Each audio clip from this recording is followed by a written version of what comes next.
Booyah! Booyah! Hey there, GNERDs. It's J Pool from J Pool's GNERD Corner, and I'm here with AmberSkies Cosplay. Hand jive. Hand jive. Woo! Since I don't have really an external mic on here, I'm just going to be talking a little loud because... That's okay, I'm nice and loud. Yes. Scary. Oh yeah, I tried this Yelly. one time at another convention, and oh my goodness, there's like nothing. I was actually pretty much too far away from the cosplayer, so hopefully I have the camera on close enough so that we can, you can hear us. Hope so. Okay. All right. So What are you going to talk about today? We're going to talk about you. What? All That's about boring. you. Yes, you're famous. That's a lie. No, you are super famous. There's so many people that know who you are. No, I make things on the internet and get very lucky with the people that have seen them before. That's all.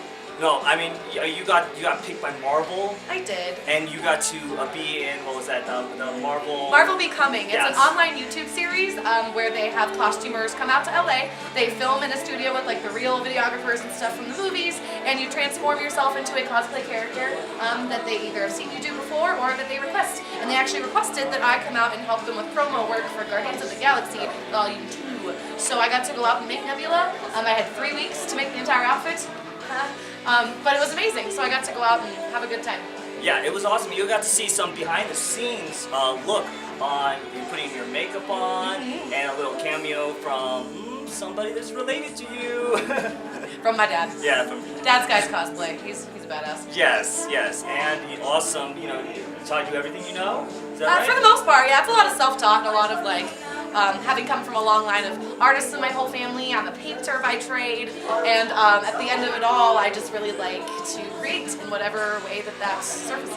So painting stuff on my skin is the same as on canvas, right? So that counts. Oh yeah, definitely. And if you go to my album, we'll show you some of the work. I will have some pictures of some of our art and our prints, and also I will also have your page down. Sure, and sounds also, good to me. You also have an Etsy, is that correct? I do. I have an Etsy. I've got Patreon. Pretty much, if it exists, I have one. So yeah, you can look me up on pretty much all social media platforms at AmberSkies, like amber, like the color or the rock. And wow, look at all those skies. Cosplay at on Instagram, any of those. So. Fantastic. Come by and see my work sometime. And I'm here at Kikori for the next couple of days, and that's why we're both here, so hang out in the beautiful cold Flagstaff weather. Oh yeah, well I mean the snow is somewhat melting, but I hear just rumor that there's a small percentage that we could be getting more snow late, maybe Saturday night, maybe Sunday. So. I know we're definitely going to get snow next week in here, but we're not going to be here next week. I want it now. Yeah, you want it now. So tell us a little bit about how you started out in cosplay. Oh gosh, well, it kind of just transcended from being really elaborate Halloween costumes into going to Phoenix Comic Con for the first time and getting jealous and seeing everyone else dressed up really cool and thinking, why can't I do that? And then I went, wait a minute, if I have these really elaborate Halloween costumes, I could wear them more than once a year. And it just kind of naturally transitioned from there. And when I was little, I was always an actor playing dress up and doing things like that. So yeah, the older I've gotten, the more I've had access to these amazing materials, and now I can make my own things. So it's really, really fun. That's fantastic. Now, do you have anybody that you look up to, like in the cosplay community? Tons. That you have inspiration, you gain inspiration from? Yeah. I was going to say, if you're going to follow anybody on the internet, go follow Kikori Cosplay.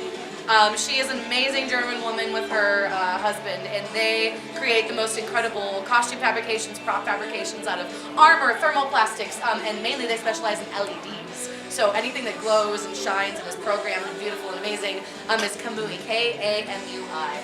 And she inspires me like every single day. I'm just constantly refreshing to see what she's working on next. So it's always cool to support other artists and see what they're doing, and it kind of kicks you in the butt to do your own projects too. Makes you finish things. That's fantastic. Now, are you a Marvel girl or a DC girl? Ooh, I'm a Marvel girl. Oh, I am. And you make all the DC fans go, whoa. Well, see, I like DC, don't get me wrong. I've just been more exposed to Marvel growing up. I'm a huge X-Men girl. I love X-Men. So I just, as time has gone on, that's what I've always been immersed in is Marvel stuff. And naturally, I'm kind of biased because Marvel is like my BFF now. So I'm loyal to my Grandpa Stan. Oh. Grandpa Stan Lee. Oh, let's pray for him. Pray for him. Love you, Grandpa. Right at this moment, he is battling pneumonia. So yes, pray. He'll be okay, man. That guy's immortal. I swear. Yeah. Let's see.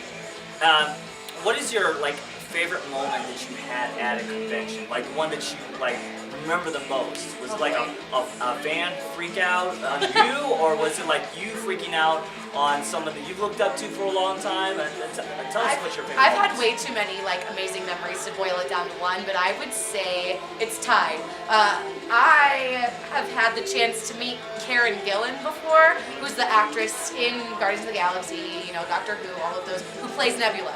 And so she and I are kind of on first name basis at this point for the amount of times that I've seen her when she's come into town. And the most recent time that I saw her was at Phoenix Comic Con. She came back right when Guardians 2 first came out, so I had the outfit like I talked about. And so upon approaching her, I said, hey, I don't know if you remember me, but... And it was really funny because she went, of course I remember you, and gave me a big hug. So I kind of died in my shoes at that moment, so that was cool. And then I would say probably winning Best in Show at D23 Expo, which is the Disney convention, for Take Off, my love monster that I made for Moana. Yes, and not only, you weren't alone. No, that's right, for Take Off, and then I had my partner along with me, my cosplay partner in crime, Sunchild Cosplay, Summer. She was my Tafiti, so we were the two goddesses from Moana, and it was wild. Oh yeah, I saw so many pictures coming out of that con where just you and Sunchild, and you just were like everywhere. Yeah, we had so much fun. It was Disney amazing. loved you. Like everybody like stopped. So I've wiggled my in with Marvel, I've wiggled my in with Disney, so who knows what's next. I mean, they're all the same, and I mean, That's if true. you go for either Disney, Marvel, or Star Wars, and pretty soon Fox properties, Yeah. they're all going to be one entity, and maybe one day Fox or Disney will buy DC or Warner Brothers. It's gonna be good. Who knows? But that's called a monopoly, so you know, our government probably won't allow that. Yeah, who knows. All right, so before we finish our interview, do you have anything to pimp out? Your No. website, anything else like that? Yeah, I was gonna say I would love if you follow me online. I said Instagram, Facebook are my main two platforms. Twitter a little bit, but if you're feeling really ambitious, you can join me on Patreon. And for $1, you can get tutorials, all my behind-the-scenes content, blogging, vlogging, all of that fun extra content that people sometimes lack because of all those stupid algorithms with Instagram and Facebook that limit your reach. So unlimited reach on Patreon. So if you feel like joining, it'd be so cool. Fantastic, fantastic. All right, and what events are you going to be at next for your fans Sure. and for the viewers? I would say Kikori right now, of course. The next show, gosh, thinking about it, I don't really know what's coming up next. I know that Game On Expo is going to be in August. I've got a couple of little library cons coming up here and there. So DevCon is coming up in a few weekends. Oh yeah, I'll see you there. ASU campus. I'll see you be on there. that one. It's actually close to where I live, so Yeah, there you go. So I'll be at DevCon, probably most recently, and then after that, I'm not really sure what's coming up next. So a couple coming up the pipeline, and then Phoenix Comic Con in the summer. So fantastic. Yes. Well, thank you for the interview, Absolutely. and thank you for taking your time. And remember, go check out her page. Go give it a like if you haven't already. You probably have because she's all big. She's so big. no, Yes. I'm just a potato. Yes, and hopefully she'll remember all the little people. All the little people. You are too silly. Please remember us. Notice us, senpai. Notice us. No, I'm the person that's asking other senpais to notice me, I assure you. All right, well, thank you for watching, and remember, everyone, to enjoy your chimichanga.